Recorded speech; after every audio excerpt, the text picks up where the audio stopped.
Corporate politics trick, the gatekeeper. কেউ কেউ থাকে হয়তো কারো কাছ থেকে কোনো তথ্য পেয়েছে, এই তথ্যটি গুপ্ত ধরনের মতো ধরে রাখে, সিলেক্টিভ কাউকে এই তথ্যগুলো দেয়, বাকিদের দেয় না। এমনকি আমাদের কোনো প্রজেক্টে বা কোনো কাজে যদি আপডেটস আসছে, এই আপডেটগুলো তারা শেয়ার করে না।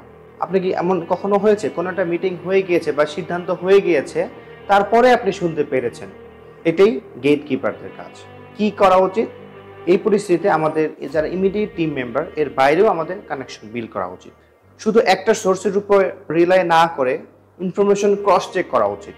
যদি কাউকে মনে করি যে এই ব্যক্তি আমাদেরকে তথ্য দিচ্ছে না বা আমরা বুঝতে পারছি তারা আমাদেরকে যে কোনোভাবে ব্লক করে রাখছে, তো ওনার বাইরেও আমরা বিকল্প ইনফরমেশন সোর্স আমাদের রাখতে হবে বা ওইরকম ব্যক্তির সাথে আমাদের কানেকশন মেনটেন করতে হবে। যে কোনো মিটিংয়ে যতটা সম্ভব অ্যাটেন্ড করতে হবে এবং প্রশ্ন করতে হবে, যতটা সম্ভব প্রোঅ্যাক্টিভ থাকতে হবে।